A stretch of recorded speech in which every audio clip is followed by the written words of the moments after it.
Why is everyone suddenly talking about MCP, and why should Microsoft people care? Because the AI integration story you've been selling internally is collapsing under its own weight. Models can write decent plans. They can even sound confident while doing it. But enterprises don't pay for confidence. They pay for controlled outcomes. Here's the comfortable assumption. MCP is plugins for LLMs. A nicer way to bolt tools onto chat. That's the story because it feels familiar. It sounds like what we already did with add-ins, connectors, and yet another SDK. It is not. MCP is not a plugin system. It's not an API wrapper. It's not function calling, but standardized.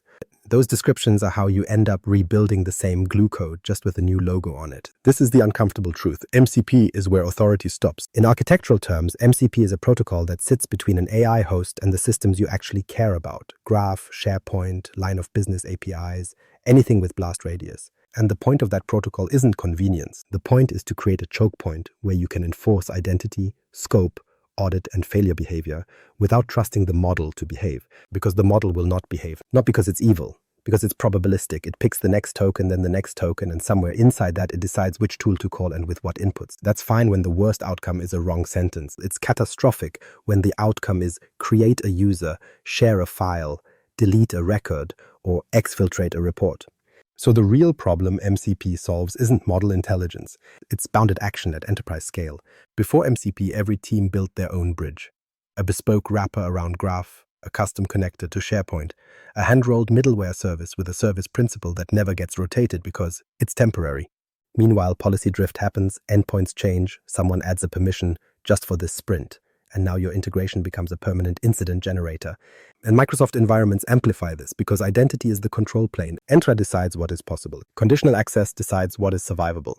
Audit decides what is defensible when something goes wrong. So in this episode, the goal isn't to celebrate MCP. The goal is to make it obvious. We're going to build MCP from first principles, then place it inside a Microsoft native architecture. Entra on behalf of for delegated authority, managed identity for operational baselines, and service principal plus Azure API Management for the part everyone forgets, governance at the edge. And there's one claim I'm going to prove later. With real Entra flows, MCP isn't AI tooling, it's an integration security boundary masquerading as developer ergonomics. The foundational misunderstanding: LLMs don't touch APIs. Most teams start with the wrong mental model. They think the LLM is calling Graph, or hitting SharePoint, or running an API. And then they build a security story on top of that assumption. That assumption is false. The model never touches your API. It never sees your open API spec in the way a developer does. It never understands your error codes, your pagination rules, or your permissions model the way your integration code does. The model interacts with one thing: the text and structured tool descriptions you choose to put in front of it. That distinction matters because you are not securing an API call. You are securing a decision pipeline. Okay, so basically an agentic loop looks like this. You give the model a prompt plus a list of available tools. The model chooses a tool. Some host process executes the tool. The results come back. The model sees the results. Then it decides what to do next. Repeat until it stops. Notice what's missing.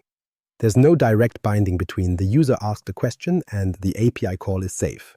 The binding is mediated by tool descriptions, schemas, and host behavior. And that's why just call the API is not a plan. It's a shortcut around the part that actually fails in production.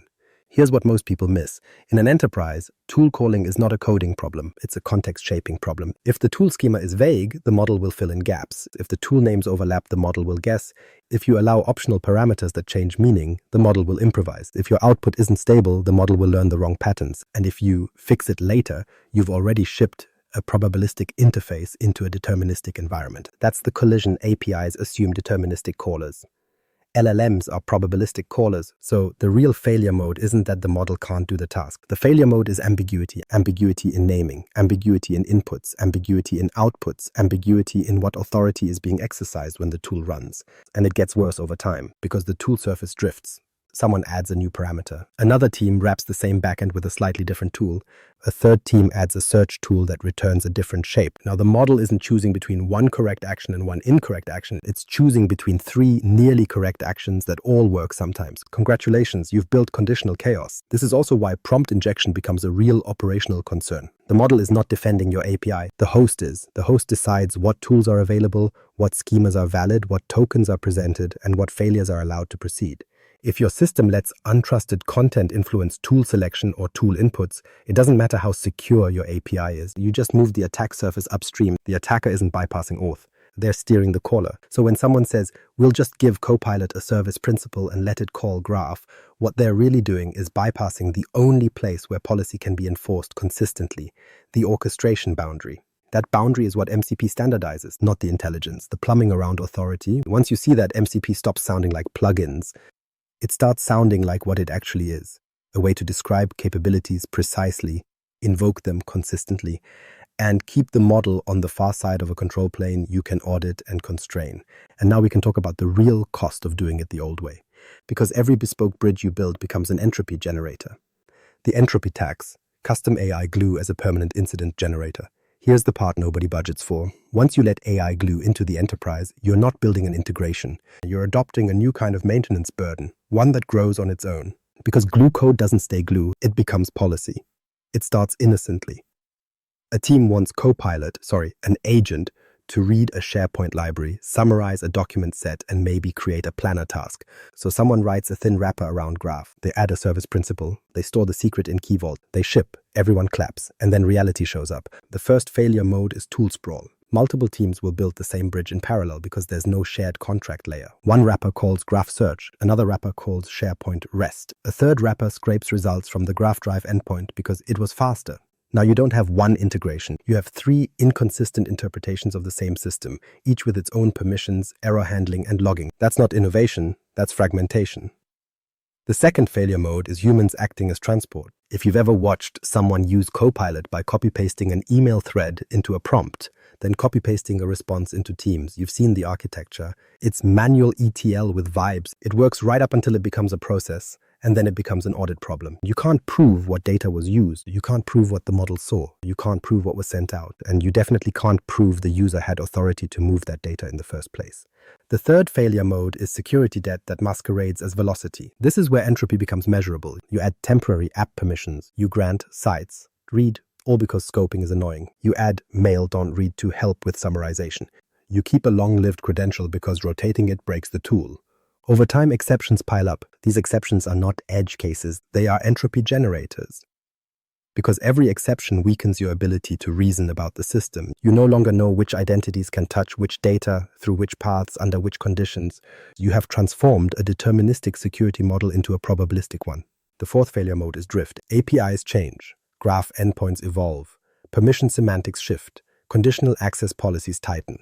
SharePoint inheritance gets fixed by someone who doesn't understand the business impact. Your glue code is now stale, but it doesn't fail loudly. It fails weirdly. Partial results, empty arrays, works for me access, tool outputs that look valid but aren't. And this is the worst kind of failure for an LLM-driven loop, because the model will treat ambiguity as a suggestion. If the tool returns a 403, the model might try a different tool. If the tool returns an empty response, the model might assume no data exists. If the tool returns a truncated payload, the model will fill the gap. Not maliciously, automatically. So custom glue becomes a permanent incident generator even when the code is correct because the environment it depends on is not static, it's alive. Policy changes, data changes, identity posture changes, and the more AI capabilities you bolt on, the more pathways you create for silent failure. This is why enterprises don't actually struggle with AI reasoning. They struggle with orchestration entropy. And the uncomfortable part is this. Every new team that just needs one tool makes the entropy worse for everyone else. Because now you have more identities, more secrets, more permissions, more wrappers, more logging formats, more exception handling styles, and more undocumented behavior. MCP doesn't magically make systems safe. It gives you a place to stop the spread. A standard contract boundary, a predictable capability surface, a single choke point where identity, scope, audit, and rate control can be enforced consistently. Without that choke point, you don't get a platform. You get 1,000 slightly different bridges, all quietly rotting, all still holding production traffic. Pre-MCP pattern 1. Rest everywhere, context nowhere. The first pattern everyone tried was the obvious one. Just expose REST endpoints and call it a day. And yes, REST is fine. It's been fine for 20 years. It's predictable, cacheable, debuggable, and it makes developers feel like they're doing real engineering instead of arguing about prompt phrasing. But REST was designed for deterministic clients. An LLM is not one. REST assumes the caller already knows which endpoint to hit, what parameters mean, what shape comes back, and what to do when it doesn't. REST assumes the caller has a stable mental model of the API surface and enough discipline to follow it. The model has none of that discipline. It has pattern matching. So what happens in practice is that you don't actually give the model your REST API. You give it a description of your REST API. in the prompt, or through tool metadata, or through some internal tool router layer that translates natural language intent into HTTP calls. And this is where the audit starts, because the moment you do that, pagination becomes a reasoning problem. Error handling becomes a reasoning problem. Idempotency becomes a reasoning problem. Filtering becomes a reasoning problem.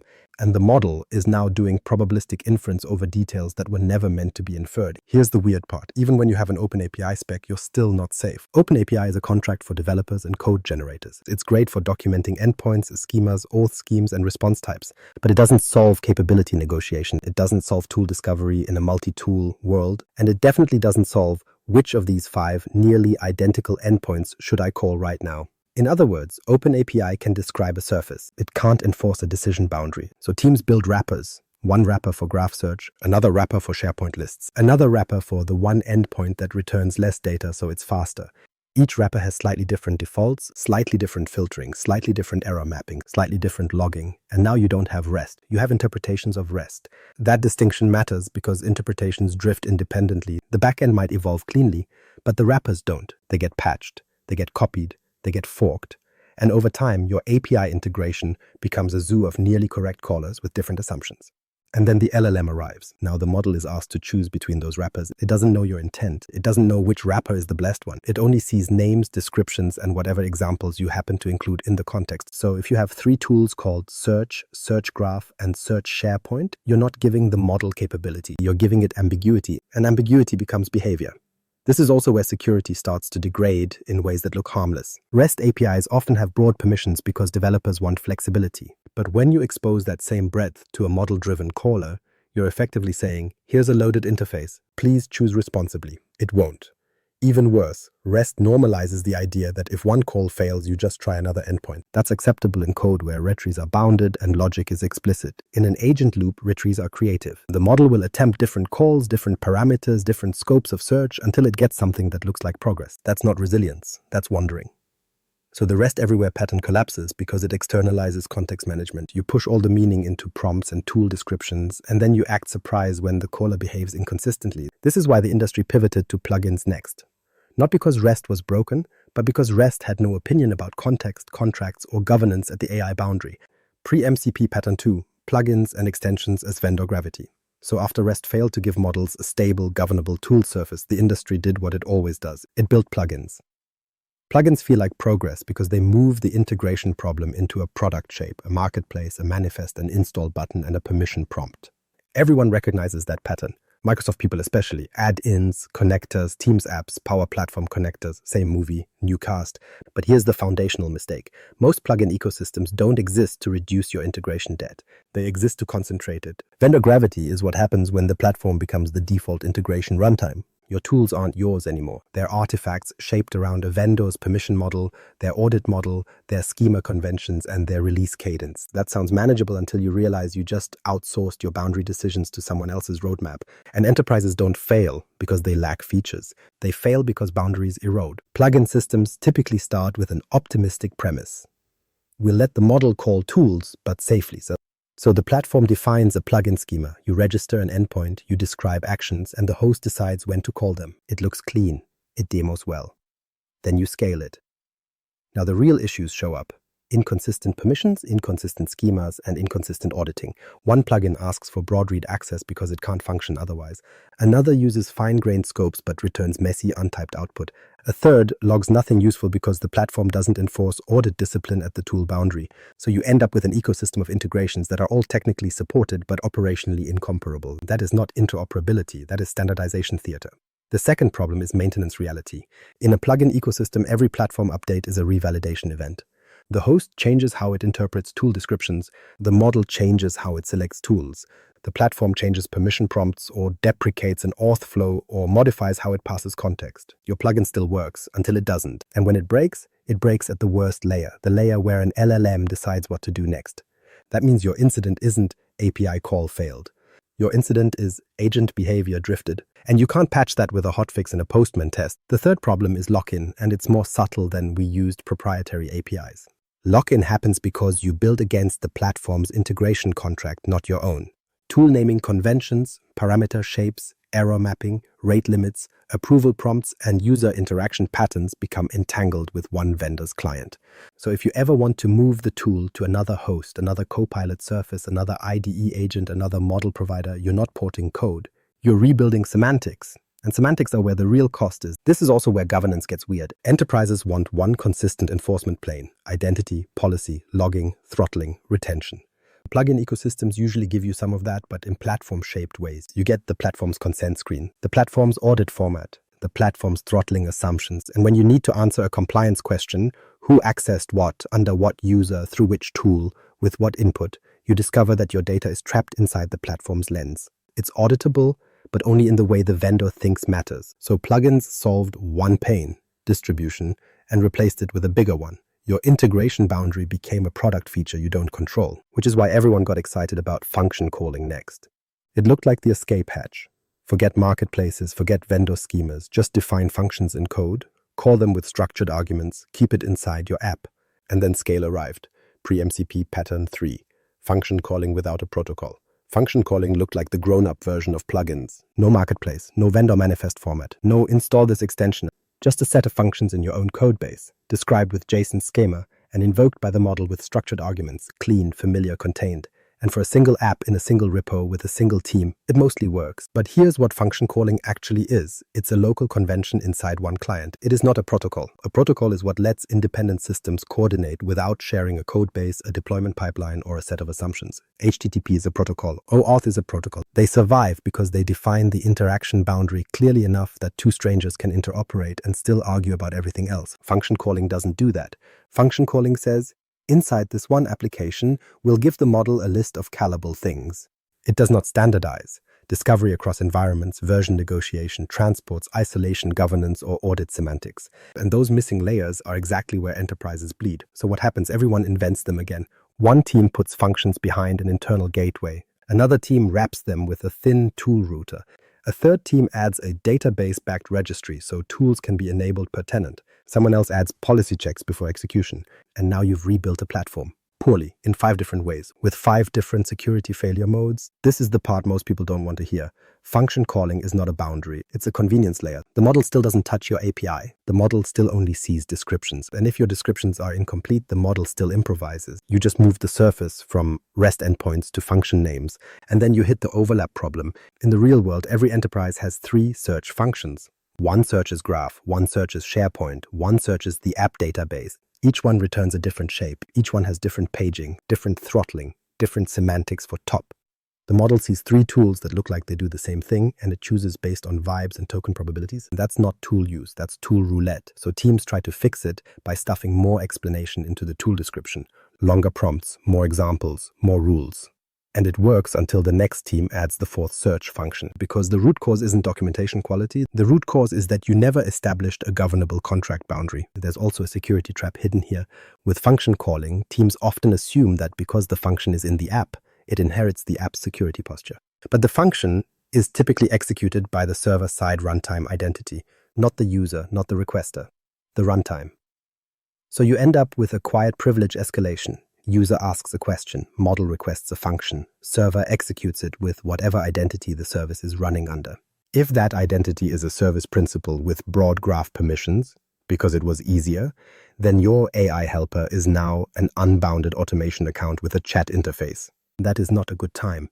And even if you do the right thing and thread user tokens through, you still don't have the protocol level enforcement and telemetry you need. You don't have standardized call envelopes. You don't have consistent correlation IDs across tool calls. You don't have portable audit events. You don't have a clean way to say, this tool requires delegated access and this other tool requires app-only access, and the host must enforce that distinction.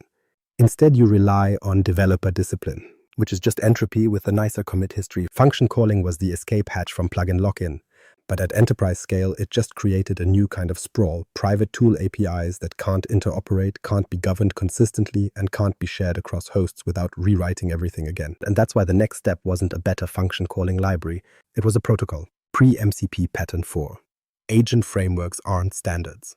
After function calling hit its limits, the next move was predictable. Frameworks. LangChain, semantic kernel, autogen, langgraph. Then a new one every week, each promising the same thing. Stop writing glue, start building agents. Frameworks do help. They give you patterns for tool selection, memory, retrieves, planning, and orchestration. They make prototypes feel like products for about 2 weeks. And then the enterprise shows up. Here's the foundational mistake. Frameworks optimize developer velocity inside a project. Standards optimize interoperability across projects. Those are not the same job. A framework is a set of conventions plus runtime code. It assumes you'll run its loop, store state its way, define tools its way, and deploy it in a world where you control both ends. That's fine when you own the whole stack.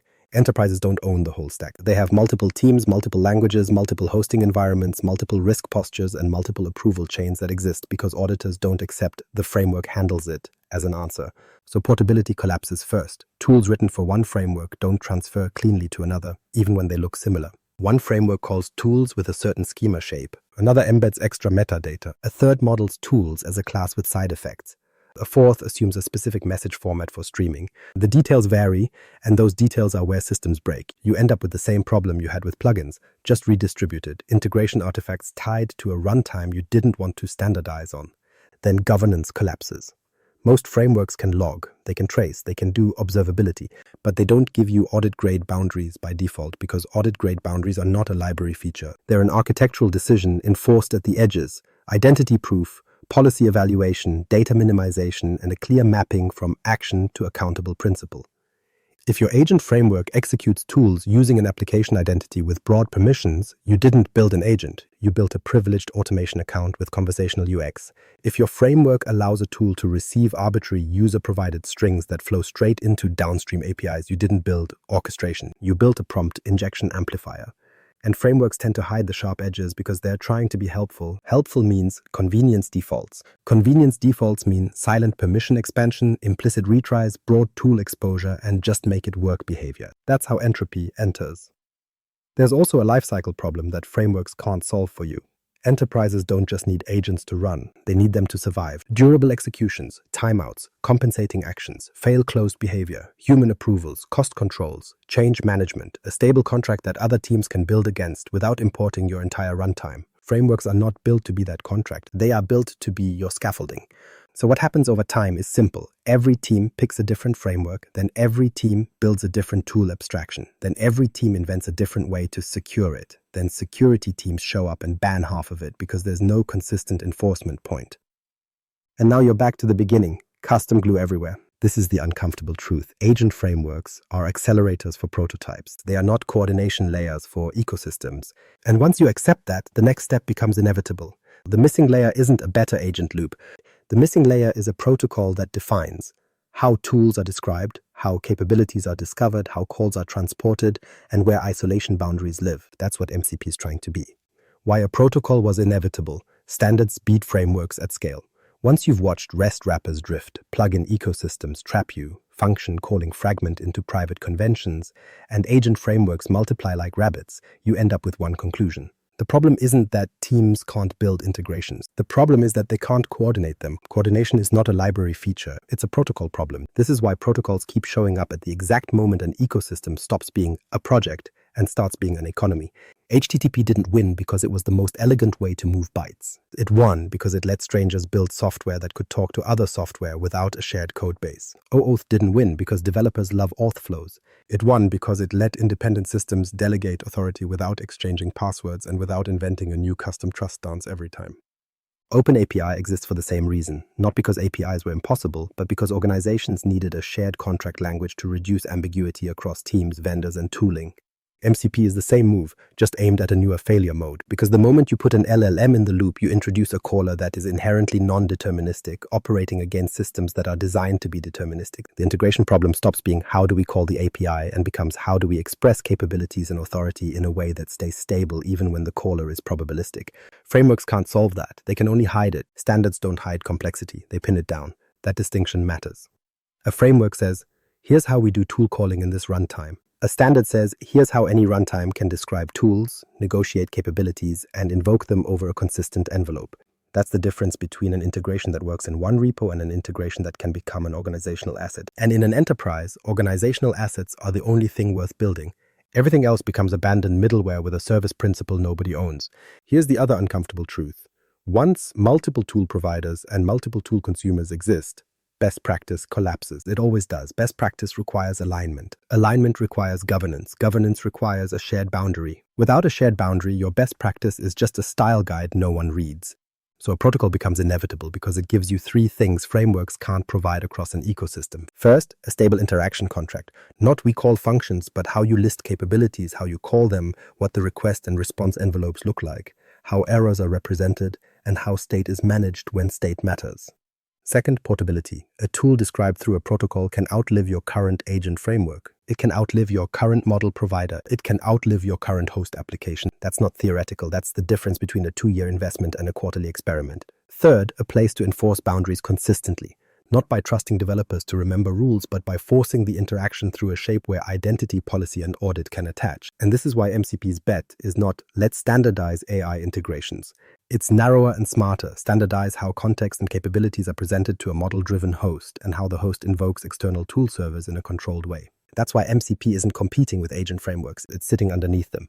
Frameworks can keep innovating on planning loops and memory strategies and orchestration patterns. Fine, let them. But they need a stable substrate for tool integration that doesn't turn into glue code entropy the moment you cross team boundaries. This is also why this fits Microsoft's world so well. Microsoft doesn't sell simple. Microsoft sells governable. Identity first, policy-driven, audit-heavy systems that assume entropy is the default and control has to be enforced by design. So yes, a protocol was inevitable because at scale, you either standardize the boundary or you standardize the incident review. MCP defined precisely communication plus capabilities plus boundaries. So now define MCP without the analogies because USB for AI is cute, but it hides the part that matters. MCP is a protocol that defines how an AI host talks to external capability servers. That's it. Not the model talks to tools. The model still doesn't touch anything. The host does. MCP defines the shape of that interaction so it can be repeatable, inspectable, and governable. At the wire level, MCP uses JSON RPC2 as the message format. That means you get a predictable request and response envelope. Method names, parameters, IDs, and structured error objects. The point isn't that JSON RPC is fashionable. The point is that the tool call stops being some HTTP request your agent loop invented and becomes a standardized call with a known lifecycle. MCP also forces you to separate two layers people keep mixing up: transport and protocol. The protocol is the message format and semantics. The transport is how bytes move. MCP supports local process boundary transports like STDIO and remote transports over HTTP with streaming options. Those transports aren't cosmetic. They define where your trust boundary sits. Local STO is a local execution trust problem. Remote HTTP is an identity and policy problem. Same protocol, different blast radius. Now the second part, capabilities. MCP is not, here's an endpoint, good luck. It's capability declaration. An MCP server advertises what it can do and the client negotiates what it supports. That means the host can enumerate tools and decide what to expose to the model and under what conditions. This matters because tool sprawl doesn't become manageable by writing better prompts. It becomes manageable when the host can treat tools as a capability surface, discoverable, versionable, and constrained, not a pile of bespoke function calls scattered across repos. In MCP, servers expose three primitives: tools, resources, and prompts. Tools are actions. They have names, descriptions, and schemas. They are the part that changes the world, or at least queries it with intent. Because the model is probabilistic, tools have to be deterministic. Your tool schema is you forcing ambiguity out of the interface. If you leave ambiguity in, the model will reintroduce it for you.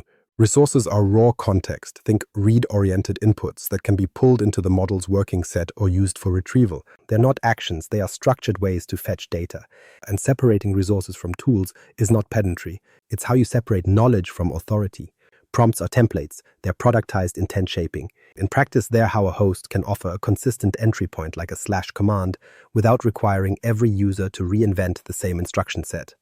Prompts aren't governance by themselves, but they reduce drift in how people ask for the same operation. Now the third part, boundaries. MCP's isolation model is the thing you should care about most. An MCP server does not automatically see the full conversation. The host mediates what context is sent. Each server is isolated from other servers. That means MCP gives you a place to implement data minimization by design. Only send the minimum context necessary for this call to this server at this time. That is the architectural choke point. It's the difference between the model can do things and the model can request things, and the platform decides what actually happens. So when people describe MCP as standardized function calling, they're missing the enforcement potential. Function calling is usually an in-process feature. MCP is an externalized contract with explicit discovery, explicit capability, capability surfaces, and transport choices that map cleanly to trust boundaries. And the cleanest way to say it is this.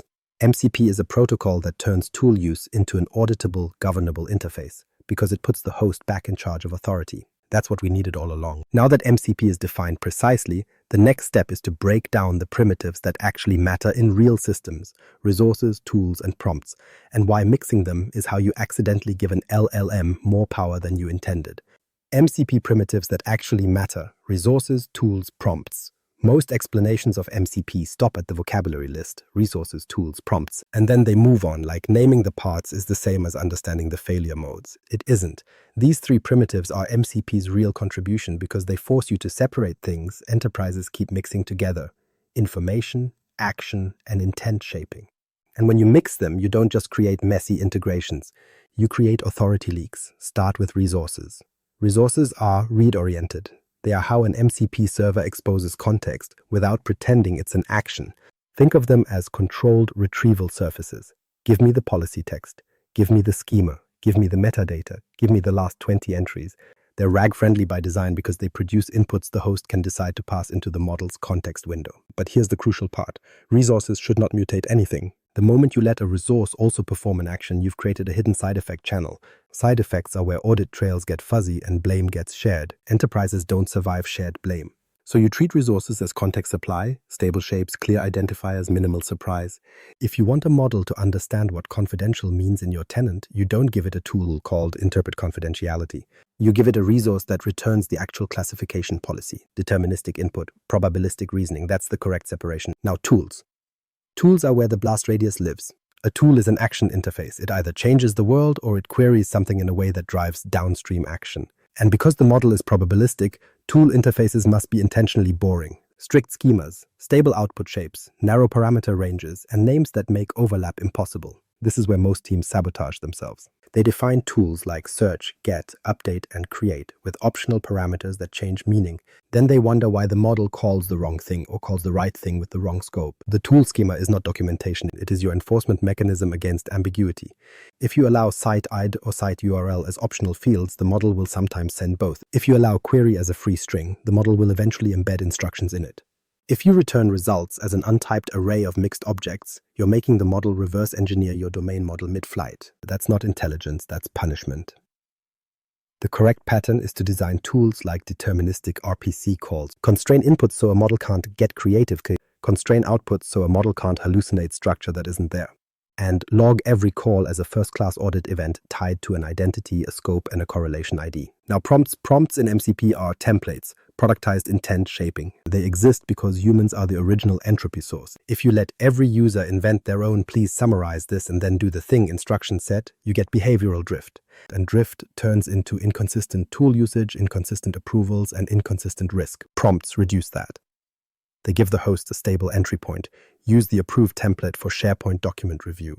Not because prompts are magic, but because they standardize how the task is framed and what constraints are stated. But prompts are not governance. They're guardrails for the human, not the model.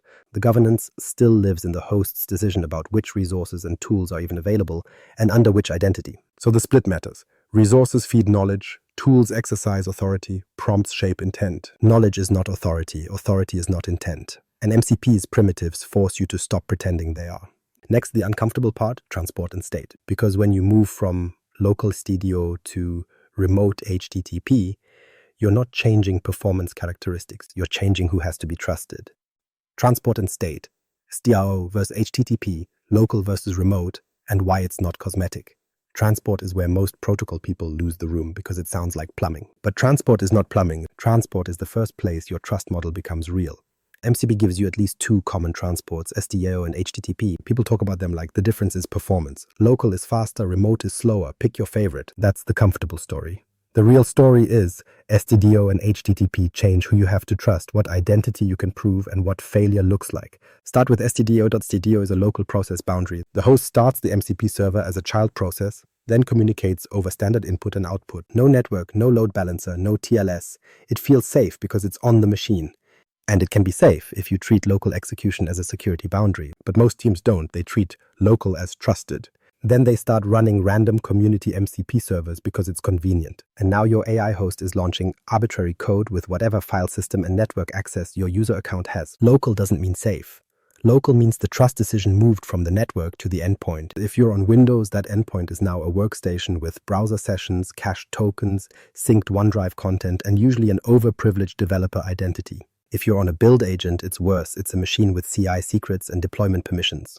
So STDO is great for development because it's simple and fast, and the isolation is basically the OS process boundary.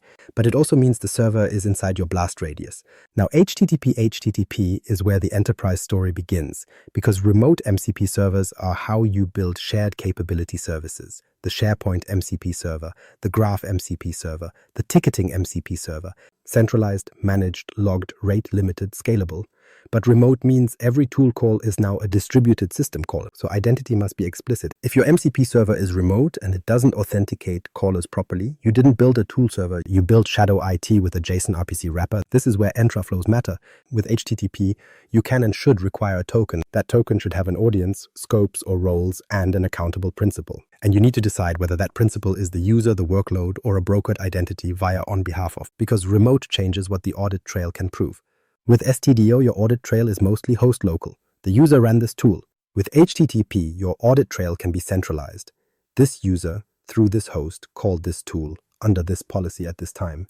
That's a different class of defensibility. Now, state MCP connections are typically stateful at the protocol level. That doesn't mean the server stores your conversation history. It means there's a session lifecycle. Initialize, negotiate capabilities, exchange messages, and the server can send notifications or progress updates in a consistent way. Statefulness matters because tool execution isn't always instant. A search files tool might be fast. A Raindex aside tool might take minutes. A create a report tool might be queued. If you treat every tool as a stateless request-response call, you end up reinventing long-running task patterns poorly. Polling endpoints, random retries, duplicate actions, and half-finished operations that look successful to the model.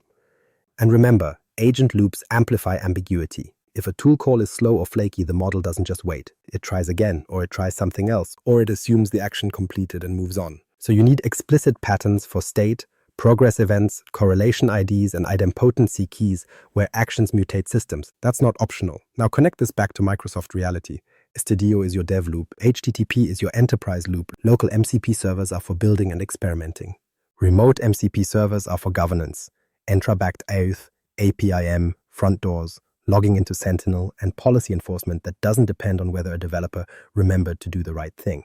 And here's the rule you should tattoo onto every architecture diagram. Transport choices change trust boundaries, not just latency. So before you ask functions or container apps, ask the real question. Where does this tool run? Under which identity? With what policy? And what happens when it fails? Because if you can't answer that, you don't have an MCP architecture, you have a demo. MCP meets Microsoft. Why this fits too well. This is where MCP stops being an AI developer trend and starts looking like a Microsoft platform move that was going to happen anyway. Because Microsoft doesn't really build products around models. Microsoft builds products around governance. And that distinction matters because MCP is, architecturally, a governance primitive pretending to be an integration protocol. Most ecosystems treat tool integration as a convenience feature, something you add after the model works. Microsoft environments treat integration as the blast radius. Identity, policy, audit, retention, e-discovery, DLP, those aren't add-ons, they're the shape of the environment. And when you drop LLM tool use into that environment, you don't get to treat it like a weekend project. You need a boundary. Microsoft's posture is identity first. Entra sits in the middle of everything, not because Microsoft loves auth prompts, but because identity is the only stable perimeter that survives cloud, remote work, and SaaS sprawl. That means MCP's host-mediates authority model plugs into existing instincts. Make the caller prove who they are, make the token express what they can do, and log the action in a way that maps to an accountable principle. MCP doesn't magically solve that, but it gives you a consistent place to attach it. Now look at the Copilot ecosystem pressure. Copilot exists across multiple hosts, M365 surfaces, Teams, Windows, Edge, VS Code, custom apps, and whatever the next assistant endpoint becomes. If tool integrations are bespoke per host, Microsoft inherits the worst problem on Earth, 1,000 inconsistent adapters to the same enterprise systems, each with different permission handling and audit semantics. That is not a scalable platform strategy. So MCP aligns with an inevitability. Tool integration has to become a shared substrate. Not because it's elegant, but because it's the only way to keep Copilot-style experiences consistent across hosts without rebuilding the tool ecosystem for every new client. And Microsoft is structurally built for choke points. Azure is a control plane company. The value isn't we can call an API. The value is we can put policy in front of the API. Resource groups, RBAC, private link, APIM, Key Vault, Defender, Purview, these are all different ways of saying the same thing. Control by centralizing enforcement. MCP is the same pattern applied to model tool use. Now, the part most people miss, Microsoft already has the data gravity that makes MCP useful. Graph and SharePoint aren't just APIs. They're the enterprise's nervous system. Files, permissions, groups, chats, meetings, tasks, identities, devices, risk signals. When you let a model use tools in that ecosystem, the failure mode isn't the model made a mistake.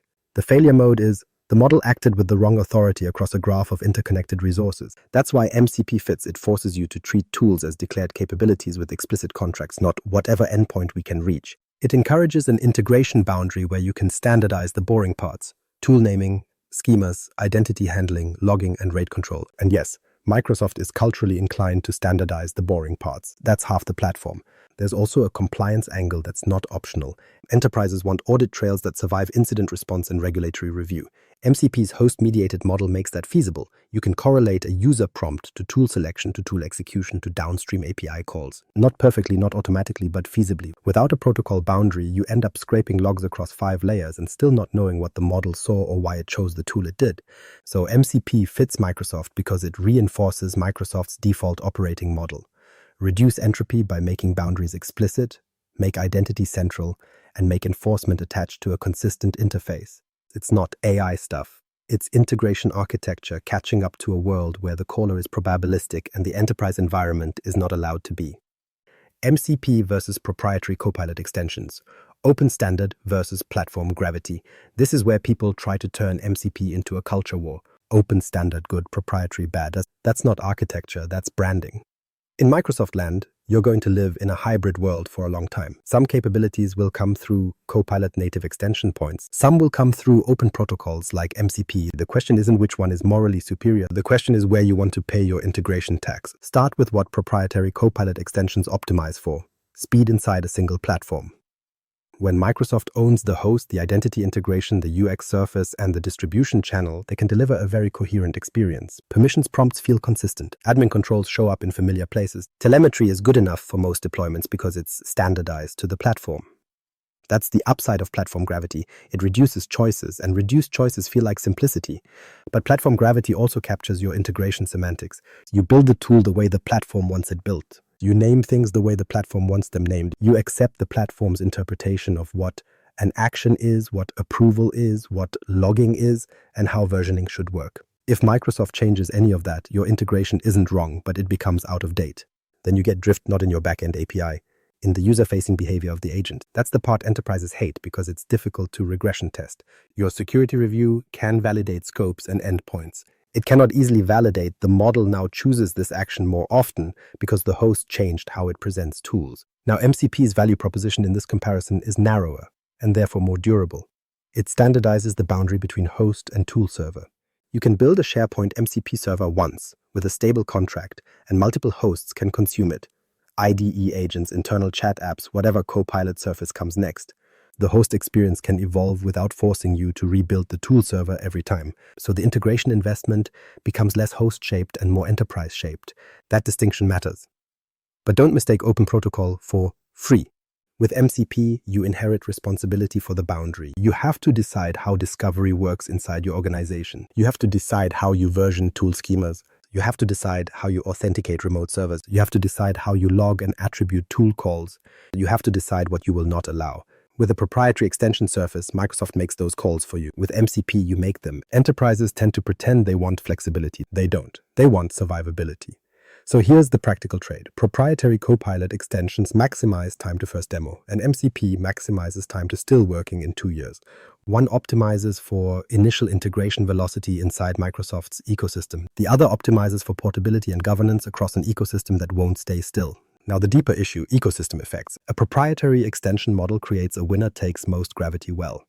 Integration value accrues to the platform owner because the extensions are shaped to that platform. Tool vendors build where the users are and users stay where the tools are. It's efficient. It's also how lock-in becomes just the way things are. An open protocol like MCP flips that incentive. Tool builders target the protocol and hosts compete on experience. That's a different market structure. Less captured by any single client, more resilient to shifts in model providers and app surfaces. And yes, Microsoft can participate in that world while still running proprietary surfaces. That's the point. Protocols don't kill platforms. They limit how much the platform can trap you at the integration boundary. So if you're deciding where to standardize, the rule is simple. Standardize at the boundary you can't afford to rebuild. If your business logic lives in the tool server, standardize that with MCP. If your differentiator is the host UX inside Microsoft 365, then use Copilot extensions where they fit. But don't confuse those layers, because the moment you build enterprise integrations directly against a single host's extension model, you are not building AI capability. You're leasing it, and lease terms change. Microsoft reference architecture, where MCP sits in the stack. Now put all of this into a Microsoft-shaped architecture, because protocol only becomes real when you can point at a diagram and say, that box is where authority is enforced, and this other box is where entropy leaks in. At a high level, an MCP-enabled system in Microsoft land has 5 moving parts: the model, the host, the MCP client, the MCP server, and the enterprise systems behind it. The model is boring by design. Azure OpenAI, Foundry models, whatever you're using, the model reasons. It does not execute, it does not authenticate, it does not own credentials. If you let the model become the actor, you're not building an agent system, you're building a breach narrative. The host is where the real power sits. This is your application, a Copilot-like chat surface, a Teams app, a custom web app, an internal ops assistant, or an IDE agent. The host is the only component allowed to see the full conversation and the user's intent end-to-end. That's not a convenience detail, that's the privacy and governance boundary. Inside the host lives the MCP client. Think of it as the protocol adapter and session manager. It negotiates capabilities with servers, lists tools, invokes tools, and receives results. But more importantly, it's the mechanism that allows the host to decide what the model is even allowed to ask for. This is the first Microsoft native reframe. The host is an authorization broker, not an AI wrapper. It decides which MCP servers are connected, which tools are exposed, which resources can be fetched, and what context gets forwarded. In practice, it's the thing that turns user asked a question into a scoped attributable action was executed. Now the MCP server, this is the integration boundary. It wraps enterprise systems, Graph, SharePoint, SQL, ServiceNow, whatever, into a declared set of capabilities. Tools are your actions, resources are your context surfaces, prompts are your standardized entry points. And the server is where you translate messy backend reality into deterministic contracts that a probabilistic caller can't ruin. But don't confuse integration boundary with security boundary. In Microsoft environments, security is enforced by identity plus policy, not by your Python code behaving politely. So the reference architecture needs explicit integration points that enterprises already trust. First, Entra ID. Every serious deployment uses Entra to prove identities, issue tokens, and express least privilege. The host authenticates the user. The host then either calls the MCP server with a delegated token model, or the MCP server operates under a workload identity model. We'll go deep on the token flows next, but for now, the architectural rule is simple. Tool execution must map to an accountable principle, and Entra is the only system that can make that defensible at scale. Second, Key Vault. If your MCP server needs secrets for downstream APIs that aren't Entra integrated, for certificates, for legacy systems, Key Vault is where those secrets live. Not in environment variables, not in app settings copied between environments, not in temporary service principal secrets that never expire. Key Vault isn't exciting, it's where entropy goes to die if you actually use it. Third, Azure API Management. This is where you put governance at the edge. APIM doesn't replace MCP. It governs exposure, it validates tokens, enforces quotas, applies rate limits, does request transformation when needed, and gives you central logging. Most importantly, it gives you a consistent place to say, this tool is allowed for these callers from these networks at this rate, with this retention and with this cost profile. MCP standardizes tool invocation. APM standardizes the consequences. Fourth, logging and monitoring. In a Microsoft stack, that means Azure Monitor, Application Insights, Log Analytics, and then Sentinel if you're serious. The reference architecture should emit audit-grade events: tool name, input schema version, caller identity, correlation ID, downstream dependency calls, and outcome. If you can't answer who did what in one query, you built a demo, not a platform. Now, place enterprise systems behind the MCP server. SharePoint and Graph, databases, line of business APIs, even legacy SOAP endpoints. The point is that MCP servers are adapters with contracts, not direct pipes. You're not exposing your raw backend. You're exposing an intentional capability surface. So the stack looks like this. User interacts with host. Host authenticates with Entra, model reasons within the host. Host invokes MCP tools via MCP client. MCP server enforces its contract. APIM and Entra enforce policy. Backends do the work. Telemetry proves what happened. And the next question is the only one that matters. Which identity is actually holding the knife when a tool runs? Identity flow 1. Entra on behalf of delegated authority, not LLM God mode. So answer the knife question. When a tool runs, whose authority is it using? If you can't say that in one sentence, you don't have an AI architecture. You have a liability generator. The cleanest place to start is Entra on behalf of, because it forces a truth enterprises love to avoid. Most AI integrations quietly run as an app with broad permissions, and then everyone acts surprised when it behaves like an app with broad permissions. On behalf of is the opposite. It's delegated authority. It's the platform saying the user is the actor, the application is the broker, and the downstream call must remain attributable to the user's permissions and the user's context. That distinction matters. Here's the core idea in plain terms. A user signs into the host. The host gets a user token from Entra.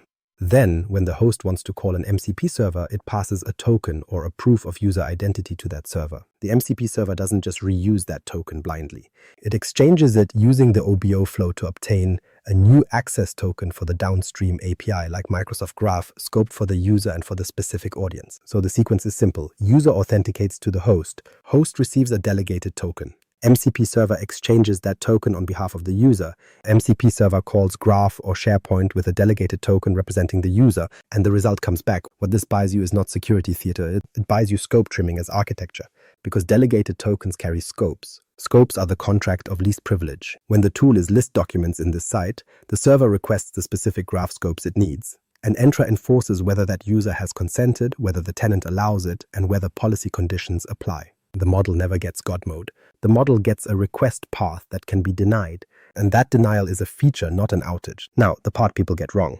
OBO is not about letting the model do user stuff. It's about preserving accountability. If an MCP tool uses OBO, your audit trail can say, this action happened because this user asked for it through this host, and the downstream system evaluated the user's own permissions. That's how you survive incident review, because the question will be who did it, not which model suggested it. And if your tools run under app-only permissions, your answer becomes the service principal, which is another way of saying nobody.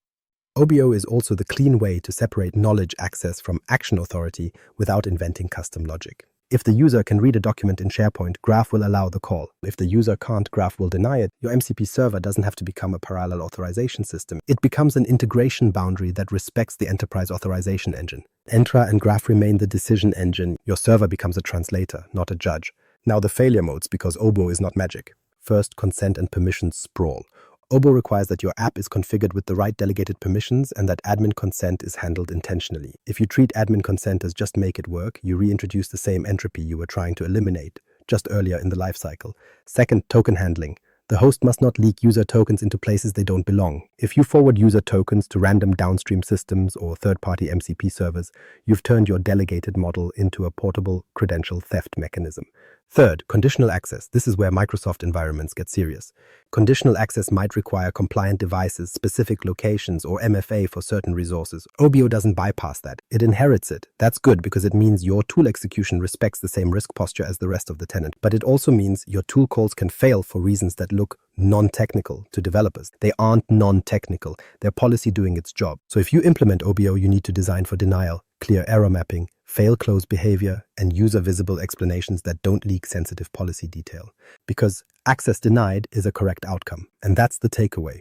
OBO turns MCP tool execution into delegated authority with auditability, scope trimming, and policy inheritance. It is the closest thing you get to a deterministic security model in a probabilistic tool selection world. Now the uncomfortable contrast. Same MCP tool surface, different blast radius when you switch to managed identity. Identity flow 2, managed identity plus Microsoft Graph, the operational baseline. Now take the same idea, an MCP server calling Microsoft Graph, and remove the user. That's the managed identity pattern. This is the operational baseline because it matches how Azure is supposed to work. Workloads authenticate as workloads. No secrets. No copied client secrets in app settings. No temporary certificates that become permanent because nobody owns rotation. Just a resource in Azure with an identity, asking Entra for a token and calling Graph. Clean. But don't confuse clean with equivalent to OBO. It isn't. The authority model is different, and that changes everything about accountability. With managed identity, the principal is the workload. The MCP server is the actor. So when the host invokes a tool and the tool ends up calling Graph, the downstream system sees an app identity, not a user identity. That means the audit question changes from which user did this and to which workload did this, and that can be acceptable. Sometimes it's the correct model. The right use cases are the boring ones that keep enterprises alive. Background indexing, scheduled classification, metadata normalization, nightly reports, content inventory, and controlled automation that's explicitly not user-driven. You're building a service. The service should have a service identity. This is also why managed identity is the baseline for shared MCP servers. If your organization wants a centrally hosted SharePoint Graph MCP server that multiple hosts can use, Teams assistants, internal chat apps, dev tooling, managed identity is the simplest identity story that doesn't involve user token forwarding across every client. Mechanically, it looks like this. The MCP server runs on an Azure host that supports managed identity, functions, container apps, AKS with workload identity, whatever. The server requests an access token from Entra for the Microsoft Graph audience. It calls Graph with that token. Graph evaluates app permissions and directory roles assigned to that managed identity. The call succeeds or fails. The server returns a deterministic response to the host. No user tokens ever cross that boundary. And that's the benefit: fewer moving parts, fewer consent flows, fewer conditional access surprises tied to user posture. The system behaves like any other server-to-server integration, but there's a price. You lose user-level accountability by default. If a tool mutates data, create a Teams message, update a SharePoint list item, modify permissions, you've just created an action surface that is not naturally attributable to the user who asked for it.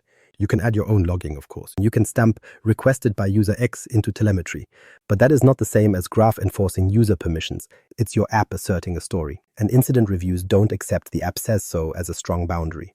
So the correct pattern is to treat managed identity as operational authority, not delegated authority. Keep the tools read heavy. Keep the mutation tools rare, narrow, and gated behind explicit approvals in the host. And never pretend that because the user asked means the user is accountable when the token is app only. Now the failure mode. This is where managed identity turns into silent privilege expansion. Because it's so easy. A team needs one more Graph capability. They add one more application permission, everything works. Then another team needs another capability, another permission. Then 6 months later, your managed identity has broad read access across mail, files, users, groups, sites, because every request was individually reasonable. And collectively, it became a super user. That's how security debt grows in Microsoft environments, not through one catastrophic misconfiguration, but through cumulative permission accretion that nobody revisits. Managed identity doesn't prevent that. It accelerates it because it feels safe. So if you use managed identity for MCP servers, you enforce 3 disciplines. First, explicit scoping. Prefer Graph application permissions that are narrow, and when possible, scope access to specific sites or resources rather than tenant-wide. Don't build a tenant-reader identity unless you actually mean it. Second, role separation. Don't run every MCP server under one identity. Different tool surfaces get different identities. Read-only servers and write-capable servers do not share principals. Shared principals are entropy generators. Third, audit as architecture. Every tool call emits a structured event. Tool name, parameters, Graph endpoint called, result, correlation ID, and the calling host identity. That's the minimum bar for survivability. So managed identity is the baseline because it's operationally sane and Azure native, but it is not a free substitute for OBO. It's the same tools, the same server, the same Graph calls, and a completely different blast radius. Identity flow 3, service principal plus Azure API Management, governance at the edge. Now take the managed identity pattern and make it enterprise scale on purpose, because managed identity answers how does the workload authenticate, but it doesn't answer how do we govern exposure when the callers multiply and the traffic turns bursty. That's where the service principal plus Azure API Management pattern shows up, not because it's trendy, because it's the only place you can consistently enforce policy when the tool surface becomes a shared utility. Here's the shape. Your MCP server is still the integration boundary. It still exposes tools, resources, and prompts, but you don't let random hosts call it directly. You put Azure API Management in front of it, and you treat APM as the enforcement layer. Validate tokens, apply throttles, do quota, log everything, and reject anything that doesn't match your policy posture. In this pattern, the caller is a service principal. That might be the host application itself, or it might be a broker component that fronts multiple hosts. Either way, it's app-to-app auth, client credentials. Deterministic, boring, which is what you want at the edge. And before anyone panics about service principal equals broad permissions, Separate two concerns that people keep mixing. The service principal is for calling the MCP server. The MCP server's downstream identity is a separate decision. The server can still use OBO for user-delegated operations or manage identity for operational calls, or even a different app identity for downstream systems. APM doesn't force one model, it forces one entrance. That's the point. APM is where you standardize the gate, not where you collapse all identities into one blob. So what does APM actually give you that matters in an MCP world? First, authentication and authorization at the boundary. APIM can validate Entra-issued JWTs, enforce issuer, audience, and claims, and reject callers that aren't who they claim to be. And because it's centralized, you don't end up with every MCP server team implemented auth differently. That inconsistency is where breaches hide. Second, throttling and quotas. Agent traffic is not normal traffic. It is spiky, recursive, and sometimes stupid. When a model hits a transient error, the agent loop tends to retry. When a tool call is slow, the model tends to try alternate tools. When you expose 10 tools, you don't get 10 calls, you get call cascades. APIM is where you stop that from turning into a back-end denial of service you did to yourself. Rate limits per client, quotas per time period, burst control. And if you want to be sane, you enforce different limits per tool category. Read tools get higher throughput, write tools get tighter limits, and expensive tools get explicit quotas tied to cost centers. Third, transformation and normalization. This is not about making JSON pretty. It's about enforcing stable contracts. If your MCP server evolves, APIM can help you keep a stable external surface while you transition internals. Version routing, header-based feature flags, or even schema validation if you go that far. Enterprises don't want surprises. They want managed change. Fourth, observability and audit trails that don't require you to stitch logs from every app team. APIM gives you a single choke point where every request and response can be logged with correlation IDs and client identity. You still need application-level logs inside the MCP server, but APIM becomes the authoritative record of who called what when. And that matters because MCP is a tool protocol. Tool calls are actions. Actions require attribution. Attribution requires a reliable ledger. Now, the uncomfortable boundary question, where does MCP end? MCP standardizes how tools are described and invoked. It does not standardize enterprise governance. It doesn't enforce your rate limits. It doesn't implement your tenant restrictions. It doesn't control your budgets. It doesn't decide what allowed means. APM is where those enterprise controls live. So the clean framing is this. MCP is the tool invocation protocol. APM is the policy engine at the edge. Entra is the identity issuer and authorization substrate. And your MCP server is the translator that keeps back-end complexity from leaking into a probabilistic caller. Once you have this pattern, you can finally answer the CFO question and the incident reviewer question with the same architecture. How do we control cost? How do we prove accountability? Because the edge is governable. Now we can build the SharePoint and Graph MCP server without pretending the boundary will take care of itself. Hands-on anchor, designing the SharePoint plus Graph MCP server. Now we stop talking about protocols like their philosophy and we build one. Not a toy Hello World MCP server. A SharePoint plus Microsoft Graph MCP server that survives contact with an enterprise tenant. SharePoint is the perfect trap for this because it looks simple until you ask one question, who can see what? Then you realize permissions aren't a Boolean, they're an inheritance graph. With exceptions, broken inheritance, sharing links, guest access, sensitivity labels, and whatever else the organization bolted on during the last 5 reorganizations. That is exactly why this is the right anchor. If you can make MCP behave in SharePoint, you can make it behave anywhere. So the first architectural decision is not what language you use or where you host it. It's how you draw the boundary between context and authority. Because SharePoint makes it painfully obvious when you get that wrong. Start with the server contract. What resources exist, what tools exist, and what prompts exist. Resources come first because if your MCP server can't supply stable context, the model will improvise. And improvisation inside SharePoint turns into open the wrong document and summarize it confidently. So define read-oriented resources that are predictable and low risk. A resource for site metadata is a good example. Site ID, site URL, display name, classification, sensitivity label if available, and maybe the default document library identifiers, not the documents themselves, metadata first. A resource for permission context is even more important, whether the caller is using OBO or app only, which identity is active, and what scope is being requested. This isn't for the model's curiosity, it's for determinism. If the host and server can fetch a small structured permission context, the host can decide whether to allow downstream tool calls without guessing.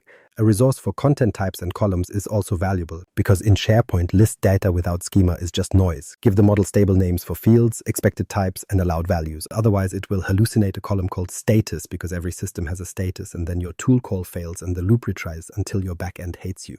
Now tools. Tools are where the damage happens, so tools need strict schemas and narrow meaning. Avoid the generic search. SharePoint search is not one thing, it's multiple things with different authorization surfaces and different failure modes. So instead, define tools with explicit scope and intent. A tool like SharePoint search documents insight with required site ID and query text, plus optional filters that you explicitly constrain. File type, modified after, author UPN, sensitivity label, top. No freeform filters object. You want schema discipline, not creativity. A tool like SharePoint to get document metadata takes a stable identifier, returns stable fields, and never returns full content by default. If you want content, you make that a separate tool. SharePoint, get document content with explicit max bytes, and the host must enforce policy around it.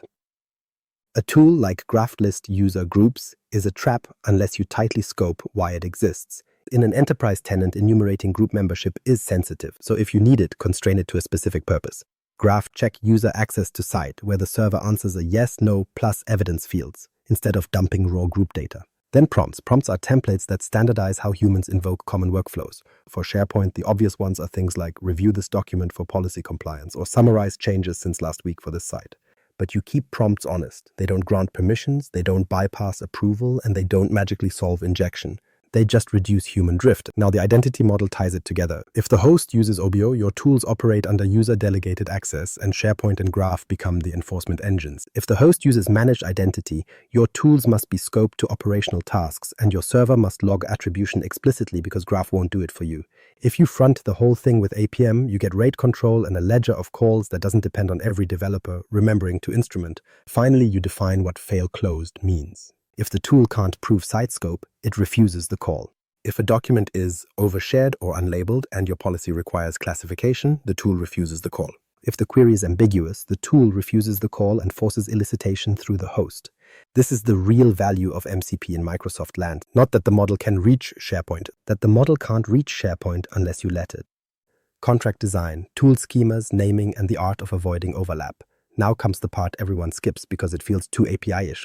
Contract design. If you get the contract wrong, MCP doesn't save you, it just makes your mistakes reusable. And the first mistake is naming. Most teams name tools like they name helper functions, short, generic, and optimistic. Search, get files, create item. That works when a human developer reads the code and understands context. A model doesn't have that context. A model sees a menu of tools with descriptions. Then it guesses. So naming has one job, make guessing unnecessary. The rule is verb first, scope second, and domain explicit. Not search. SharePoint search documents inside. Not get. SharePoint get document metadata. Not update. SharePoint update list item fields. The name should answer what system, what object, what scope, what action.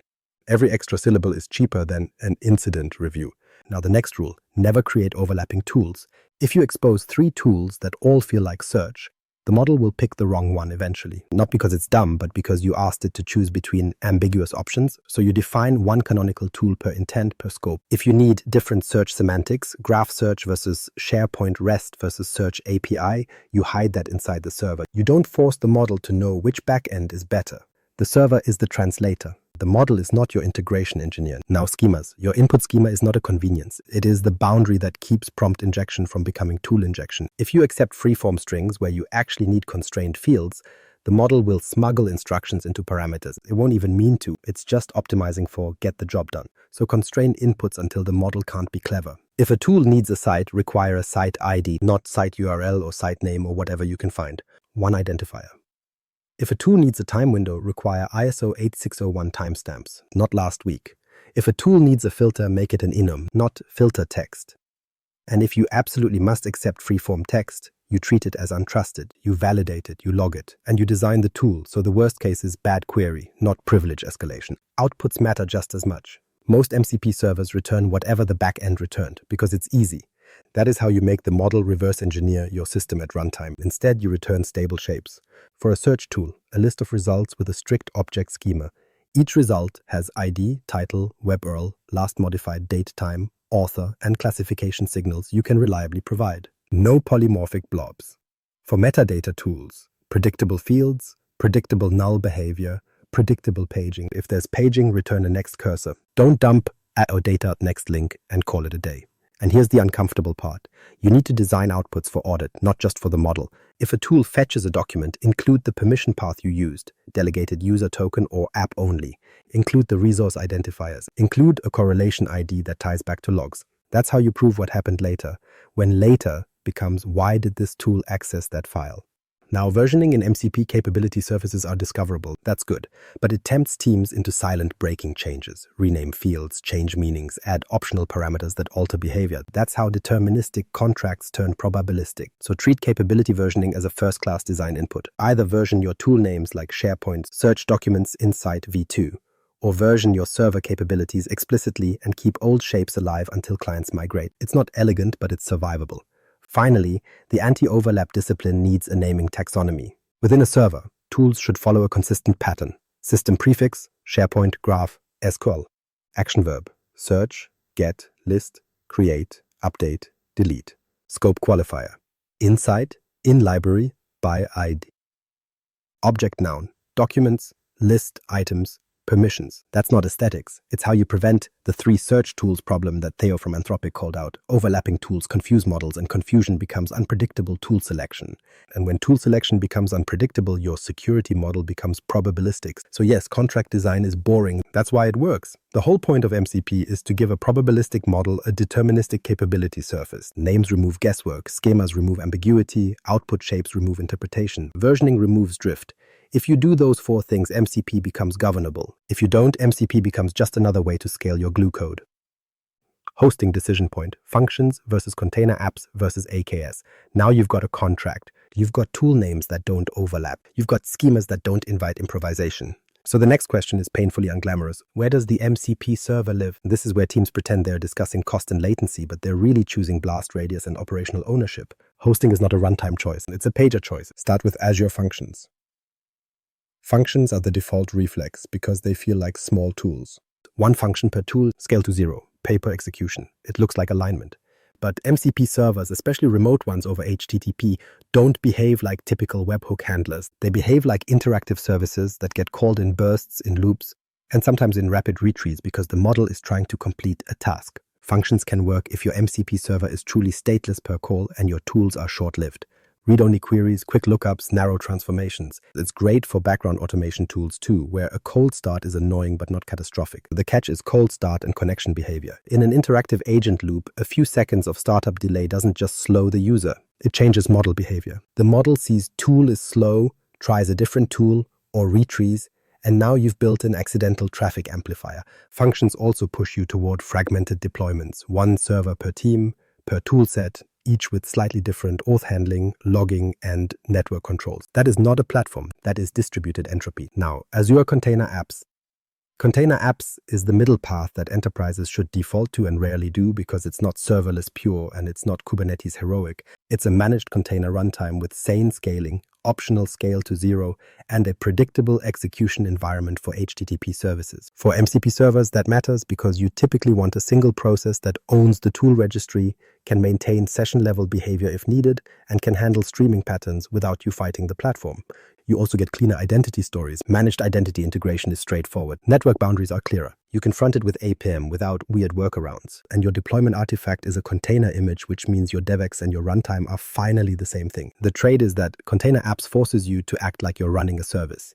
You need health probes, resource limits, log strategy, and you need to accept that scaling is not free. A burst of tool calls becomes a burst of container replicas unless you control concurrency intentionally. Now, AKS is the correct answer when you already operate Kubernetes as a first-class platform, not when you might need it later.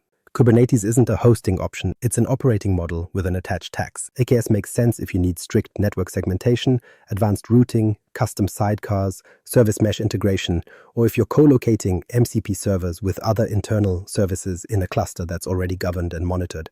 It's also reasonable if you're building a multi-tenant MCP platform with strong isolation requirements per team or per environment. But here's the architectural truth.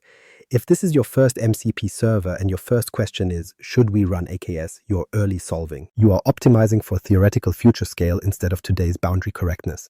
An MCP doesn't fail first because you didn't have enough nodes. It fails because you didn't have deterministic contracts, enforceable identity, and a failure model that closes doors instead of opening them.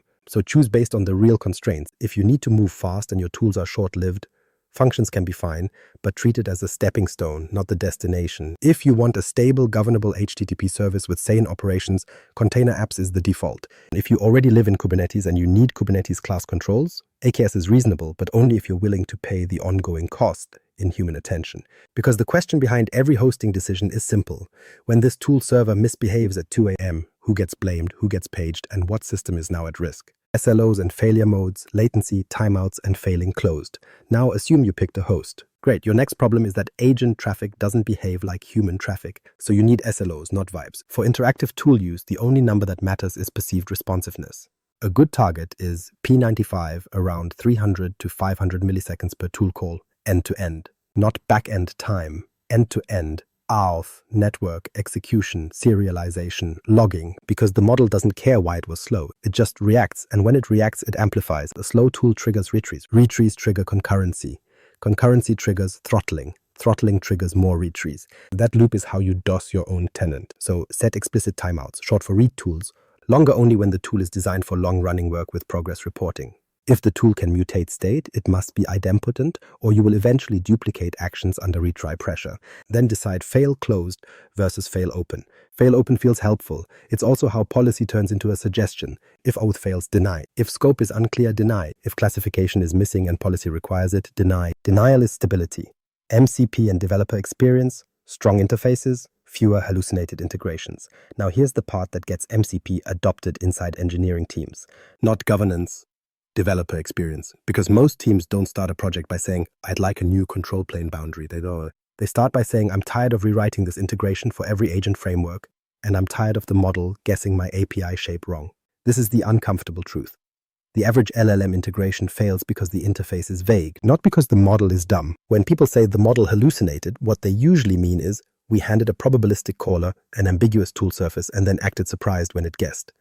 MCP's real DevX win is that it makes ambiguity expensive. It forces you to declare the capability surface up front, tool names, descriptions, schemas, output shapes. And once you have that, you can do something that enterprises have always needed but rarely got from AI tooling. You can treat tool integrations like software contracts again.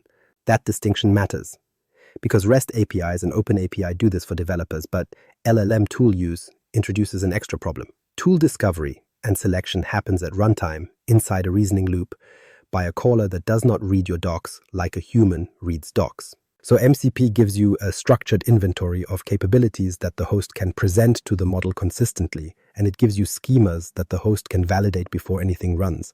That means fewer hallucinated integrations in practice, fewer invented parameters, fewer wrong endpoint assumptions, fewer it tried to call search with a site name when you needed a site ID. Not eliminated, reduced. And reduction is the whole game in enterprise architecture. Now, the second DevX upgrade is that MCP makes testing possible in a way that most agent toolchains quietly don't. When tool invocation becomes a declared contract, you can write contract tests that validate, does this tool accept this schema? Does it reject invalid inputs? Does it return the output shape you promised? Does it fail closed when identity isn't present? And you can run those tests without a model in the loop. That's not a small improvement. That's the difference between AI prototype and integration that survives a quarter. Because if you can't test the tool layer deterministically, you end up testing the entire system through the model, and the model will never give you stable test cases. It's probabilistic by design. So MCP lets you split the work. The model is tested for behavior and guardrails. The tools are tested for contracts and policy. Two different test strategies for two different types of components. That is what mature engineering looks like. Now talk about versioning, because every integration eventually changes. Schemas evolve, backends evolve, requirements evolve. And if you handle that by just update the code, you will break clients you don't even know exist, especially in an MCP world where multiple hosts can connect to the same server. So the DevX benefit is not that MCP magically versions your tools. It's that MCP gives you a place to version them cleanly. You can add a new tool without deleting the old one. You can introduce V2 shapes while keeping V1 alive. You can mark capabilities as deprecated. You can run compatibility checks in CI. And the clients don't need to be rewritten just because you changed the backend implementation, because the contract is the thing you treat as durable. Again, survivability over novelty. But there's a warning here, and it's the same warning from earlier sections. If you treat MCP as faster plugins, you will rebuild the glue code anyway. You'll create 10 overlapping tools because it feels convenient. You'll expose raw backend responses because it's faster. You'll accept freeform parameters because the model will figure it out. And then you'll spend the next 6 months writing prompt band-aids and system messages to compensate for a capability surface that never had discipline. That's not MCP failing, that's you refusing to design an interface. And MCP can't fix that, because MCP is not intelligence, it's a protocol. A protocol can enforce structure, but it cannot enforce intent unless you actually embed intent into the structure, names, schemas, scoping rules, and fail-closed behavior.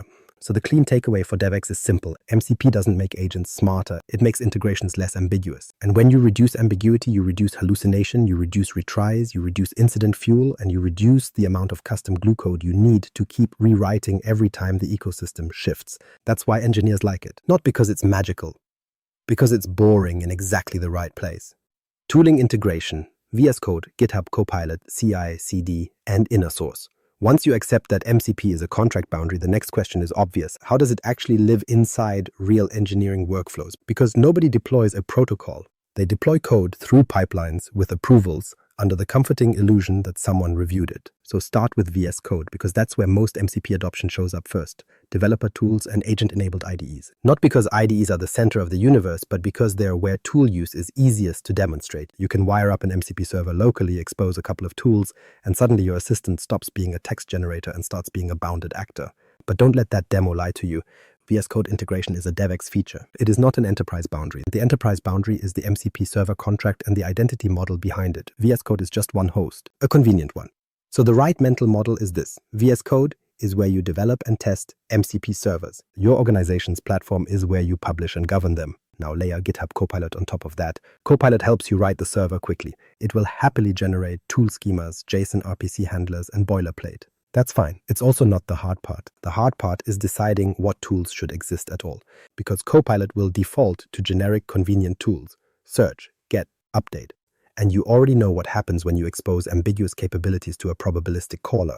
So use Copilot for speed, but you still own the boundary design. If you delegate boundary design to an autocomplete engine, you're not moving faster. You're moving the incident earlier. Now the part most teams ignore until they get burned. CI/CD. If MCP is going to be the end of custom AI glue, then MCP servers must become shared assets. And shared assets require the same discipline you apply to APIs: linting, testing, versioning, and deployment gates. So treat an MCP server like a product with 3 non-negotiables. First, schema validation in CI. Every tool input schema and output shape should be machine validated, not reviewed in a PR. Validated. This is where you catch the slow death of contract drift. Renamed fields, changed meanings, loose types creeping back in. Second, contract tests. For each tool, test the success path and the denial path. Especially the denial path. If identity is missing, does it fail closed? If scope is wrong, does it refuse? If the request is ambiguous, does it force elicitation through the host instead of guessing? Your model is not your test harness, your pipeline is.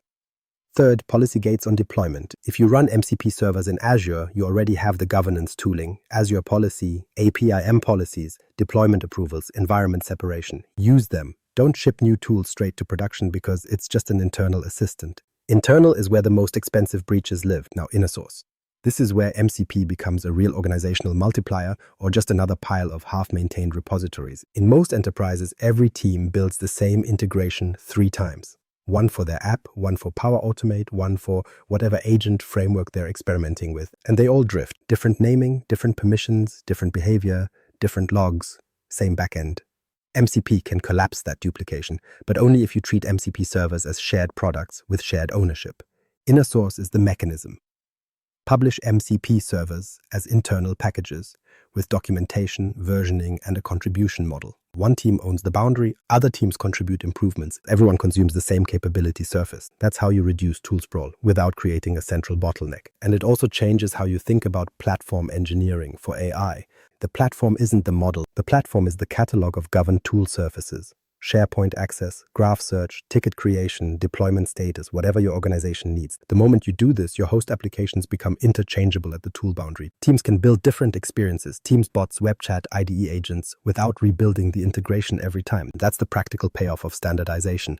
But it comes with one uncomfortable rule. You need an internal registry, even if it's informal at first. Not a public marketplace fantasy. An internal system that answers what MCP servers exist, who owns them, what version is deployed, what tools they expose, and what identity model they run under. If you can't answer those questions, your shared MCP ecosystem will become shadow IT with better marketing. So the workflow is simple and also relentless. Develop locally in VS Code. Use Copilot for code, not for boundaries. Enforce contracts in CI, deploy behind identity and APIM. Publish as inner source assets. And then, this is the part people hate. Operate them like real services, because MCP doesn't remove responsibility, it concentrates it. Limitations and risks, latency, overreach, and governance debt. Now for the part people treat like a disclaimer slide at the end: limitations, risks. The stuff that decides whether MCP becomes infrastructure or becomes another abandoned integration pattern with a nice logo. Start with latency, because agent systems are latency amplifiers. MCP doesn't create latency out of thin air. It exposes latency that was always there. Auth, network hops, backend variability, throttling, cold starts, and retries. The difference is that an LLM doesn't experience latency like a human does. A human waits, a model adapts, it tries another tool, it retries, it changes its plan mid-flight. And if your host is naive, it lets the loop keep spinning because the model is working. So latency isn't just a UX problem, it's a behavior-shaping input. If you don't design around that, you train the system into conditional chaos. Slow tool calls lead to more tool calls, and more tool calls lead to more failures, and the system becomes noisy and expensive before it becomes useful. That's why you front-load SLOs and fail-closed behavior earlier. But here's the deeper limitation. MCP doesn't solve long-running work by itself. MCP can carry state in sessions, and it can stream, and frameworks can build on it. But your back-end reality still exists. Some enterprise actions take minutes, some take hours. And the model's default instinct is to keep the loop alive until it gets a result. That is not a safe default. So for long-running tasks, you need explicit patterns, async job submission, progress reporting, and durable orchestration that doesn't depend on one chat session staying alive. MCP can be part of that. MCP is not the whole thing. Next risk, overreach. MCP makes it easy to expose tools. That's the problem. When the cost of adding one more tool feels low, teams will expose internal capability surfaces that were never designed to be invoked by a probabilistic planner. Especially write tools, especially admin tools, especially anything that touches permissions. So the overreach failure mode looks like this. A team starts with safe, read-oriented tools. Then someone asks for convenience. Can we also create tickets? Can we also update list items? Can we also post to teams? Can we also invite guests? And each one is reasonable. Until you realize you've built an AI-driven control plane with no consistent approval model and no reliable attribution model. MCP didn't cause that. MCP made it scalable. So the architectural rule is simple. Expose read tools broadly, expose write tools narrowly, expose permission tools almost never. And when you do expose write tools, force explicit confirmations in the host and design idempotency so red trees don't duplicate damage. Now the one everyone wants to believe is handled already, prompt injection. MCP does not remove prompt injection risk, it relocates it. Instead of the model being tricked into outputting text it shouldn't, it gets tricked into selecting tools it shouldn't, or passing parameters it shouldn't, or fetching resources it shouldn't. The threat model shifts from what did the model say to what did the model do. So you design tool schemas to resist injection, you validate inputs, you constrain freeform fields, and you treat tool selection as a privileged operation that can require approval or policy checks. If you don't, you will eventually run a tool call that looked reasonable in the prompt, and you'll still be accountable for what it did. Now the enterprise class risks, data residency, logging, and auditability. Remote MCP servers are the obvious trap here. If your host forwards context to a remote server you don't control, you are exporting data. Not hypothetically, literally.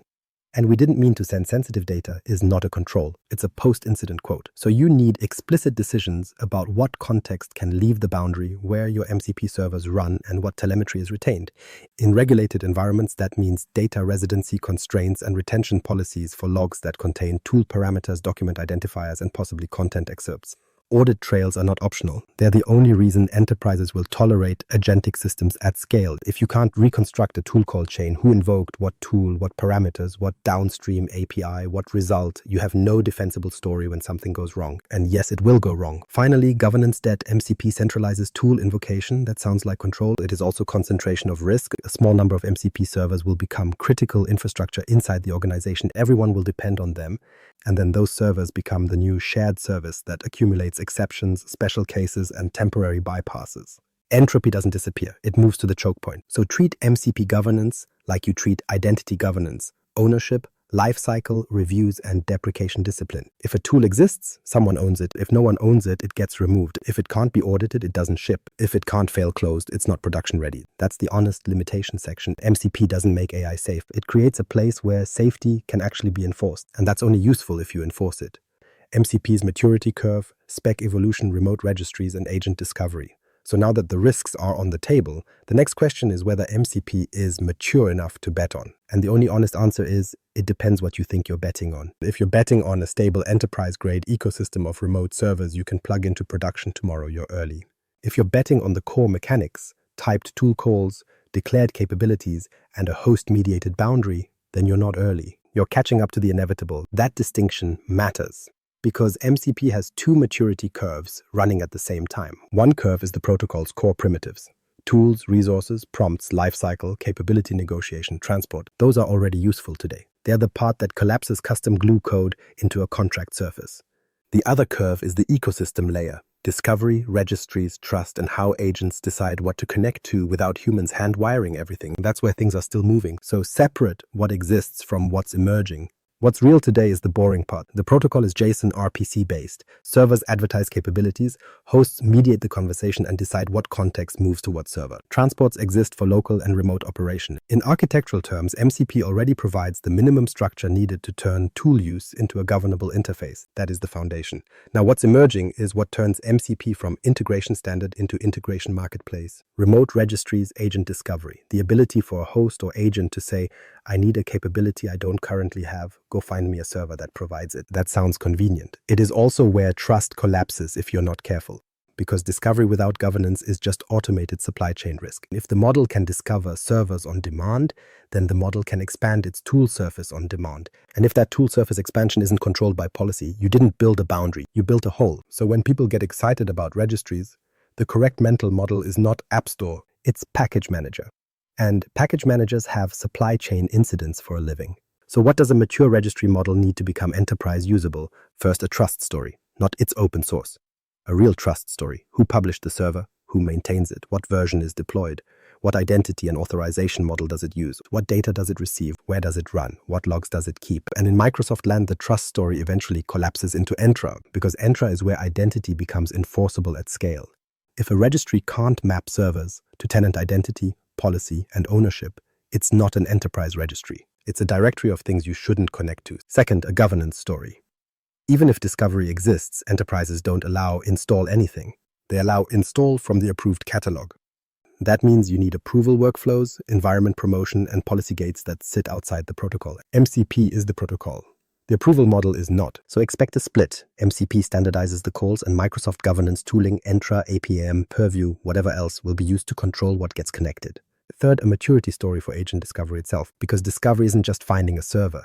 It's deciding whether the server's capabilities overlap with what you already have, whether the tool names are ambiguous, whether the schemas are safe, and whether the outcomes are predictable. Remember the earlier rule, overlapping tools create probabilistic behavior. Discovery increases overlap by default. So if you want agent-driven discovery in an enterprise, the real work is not how do we find more tools, it's how do we prevent tool collisions. That likely means standard naming taxonomies, server certification, and tool linting that catches generic or overlapping capabilities before they hit production. In other words, MCP will grow into the same governance shape as APIs did. Registries will exist, but enterprises will treat them like internal marketplaces with procurement rules, not like the open internet. And if you're listening to this as a Microsoft architect, the practical decision rule is simple. Build against the stable layer, contracts, and identity. Treat the ecosystem layer as optional. Use community servers for prototypes, demos, and learning. But for real tenants, you run your own MCP servers, or you consume vendor servers only when they come with enterprise-grade identity, auditing, and data residency guarantees. Because MCP's maturity curve doesn't reward optimism, it rewards boundary discipline. And if you anchor on contracts and identity today, the registry and discovery world can evolve later without forcing you to rewrite everything again. That's the only kind of future-proofing that works. Looking ahead in Microsoft land, speculation. Copilot Studio, Power Platform, D365. Now the part that needs a warning label. This is speculation, not because nobody has opinions, but because Microsoft product direction is a moving target and marketing names change faster than your tenant policies. So treat this as architectural trajectory, not roadmap promises. Start with the simplest observation. Microsoft is already building an agent ecosystem, whether you call it Copilot, Copilot Studio, or whatever got renamed last quarter. And the ecosystem problem is the same one MCP was created to solve. How does an agent safely discover and use tools across thousands of tenants and millions of workloads without every integration becoming bespoke glue? So if MCP keeps its momentum as an open protocol, the most likely future is that it becomes a common integration surface that sits underneath multiple Microsoft experiences, not replacing proprietary extensibility overnight, coexisting and quietly winning over time. Copilot Studio is the obvious pressure point. Copilot Studio lives in the world of connectors, actions, plugins, and custom agents.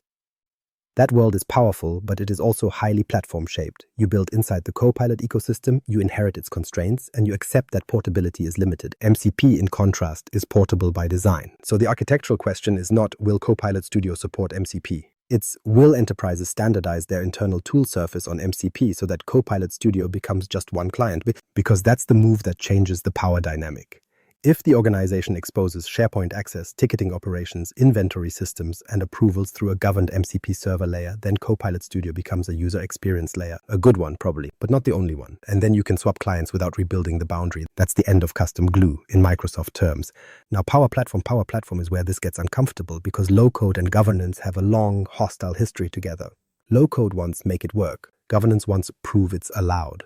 So if MCP enters Power Platform, it won't be as a developer toy. It will be as an enforcement surface. Because the moment citizen developers can build agents that call tools, the organization needs deterministic boundaries, identity, policy, logging, throttling, and change control. Power Platform is excellent at scaling creation. It is not excellent at scaling restraint unless you enforce restraint by design.